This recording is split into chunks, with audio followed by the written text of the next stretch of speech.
तो अगर तुम्हें भगवान आकर ये कह दे कि तुम अपने से बड़े किसी से भी लड़ जाओ, तुम्हारी मृत्यु नहीं होगी। हाँ, थोड़ी छोटी मोटी चोटें जरूर आएंगी, लेकिन तुम्हारी मृत्यु नहीं होगी। तो क्या तुम लड़ जाओगे? लड़ जाओगे ना? तो सिनेमा जगत में ये भगवान होते हैं राइटर्स, और ये प्रदान करते हैं अपने कैरेक्टर्स को प्लॉट आर्मर, जिसकी वजह से वो किसी भी ग्रूसम सिचुएशन से आसानी से निकल जाते हैं। बहुत मूवी या सीरीज में मेन कैरेक्टर्स को तो प्लॉट आर्मर मिला ही रहता है, और उसकी एक ठीक ठाक एक्सप्लेनेशन में हमें देखने को मिल जाती है। लेकिन कुछ ऐसे भी कैरेक्टर्स होते हैं जिसके लिए एक्सप्लेनेशंस यूनिवर्स की लॉस को बेंड करके बनाई जाती है, ताकि वो नैरेटिव में फिट हो जाए, जिसको देखकर तुम क्वेश्चन नहीं कर सकते हो। इन शॉर्ट, अगर तुम फैन फेवरेट हो तो तुम्हारा रिइंकार्नेशन तय है। तो आज हम उनमें से ही कुछ मोस्ट नोन कैरेक्टर्स के बारे में इस वीडियो में जानने वाले हैं। बिना टाइम पास किए हुए चलिए शुरू करते हैं। गेम ऑफ थ्रोन्स में टिरियन लैनिस्टर के बाद किसी कैरेक्टर को फैन फेवरेट माना जाता है तो वो है Jon Snow, and he deserves to be the favourite, क्योंकि उसने अपनी ओथ के लिए अपनी फैमिली छोड़ दी, जो कि उसके लिए सबसे ज्यादा मैटर करती थी। वॉल पे आने के बाद उसकी न्यू फैमिली बनी, बट उसमें से कुछ लोगों को लगा कि उसने गद्दारी की है, जिसकी वजह से कू हुआ जिसमें जॉन की डेथ हो गई। बट सिंस वो ब्लड ऑफ द ड्रैगन था, द चोजन वन था, तो उसे लाइफ प्रदान की गई इन द शो। बट नई बुक्स जब तक नहीं आती है तब तक तुम उसे डेड मान सकते हो। तो शो की बात करें तो उसके बाद उसने नाइट किंग के साथ ऐसी फाइट की, बट स्टिल उसे कोई मेजर चोट नहीं आई, और एंड में उसने डेनेरिस को भी मार दिया।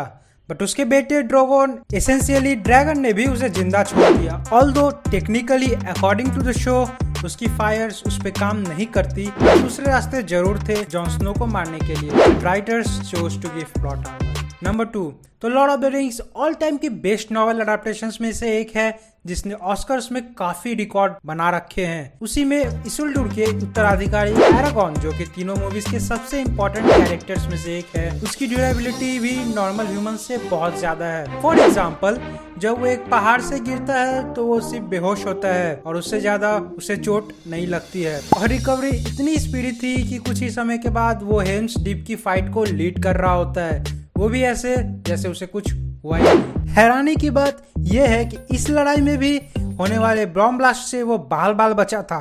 यकीनन यमराज छुट्टी पे थे। तो पायरेट्स ऑफ द कैरिबियन देखना मुझे बचपन से पसंद था। जैक स्पैरो तो ऑल टाइम फेवरेट है, लेकिन उसमें एक था कैप्टन बारबरोसा, जो कि जैक स्पैरो का आर्च नेमेसिस हुआ करता था। उसे बहुत बार ही प्लॉट आर्मर्स राइटर्स ने दी थी। तो पहली मूवी में कैप्टन बारबरोसा चेस्ट में गोली लगने के बावजूद सरवाइव कर जाता है, ड्यू टू रीजंस जो हमें द वर्ल्ड्स एंड में बताई जाती है।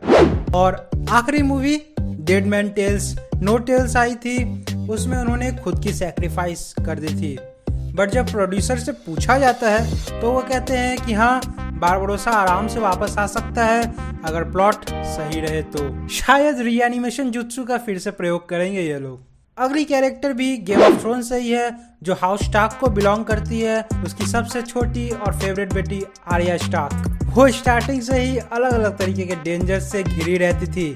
मोस्ट ऑफ द टाइम वो अपनी ट्रेनिंग या फिर कनिंगनेस की वजह से मृत्यु को पछाड़ देती है। फॉर एग्जाम्पल, कुछ टाइम के लिए वो एज ए बॉय ट्रैवल करती है ताकि उसे कोई पहचान न सके कि वो एक लड़की है। जब वो ब्रावोस जाती है अपनी ट्रेनिंग पूरी करने के लिए, तो वहाँ उसे बहुत मुश्किलों का सामना करना पड़ता है। बट सबसे इम्पोर्टेंट मुश्किल उसके सामने आती है, जहाँ उसे अंधा बना दिया जाता है एक टेस्ट के लिए, और अपने कॉम्पिटिटर के साथ उसे कम्पीट करना होता है। ऑल्दो वेफ पर्सनली आर्या को मारना चाहती है, और हम जैकेट को उसे ह्यूमनली मारने के लिए परमिशन देते हुए भी देखते हैं, बट इंस्टेड वेफ उसे स्टैप करती है और आर्या पानी में जंप कर जाती है। बट फिर भी वो बचकर निकल जाती है वहाँ से। अब इसके बाद भी आर्या पूरी तरह से हील नहीं होती है, लेकिन स्टिल जब वेफ उसे मारने के लिए आती है, फाइट तो हम नहीं देखते हैं, बट एंडिंग में हमें ये पता चलता है कि आर्या ने वेफ को मार दिया है।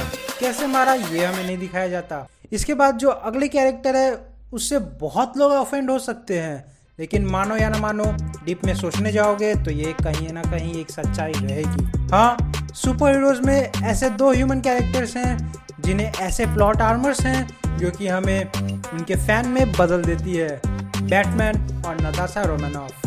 हाँ, नताशा अब MCU में ऑफिशियली डेड है, लेकिन ऐसे कई सारे मोमेंट्स थे जहां उसे चोट लग सकती थी, बट किसी कारणवश वो बचकर निकल गई।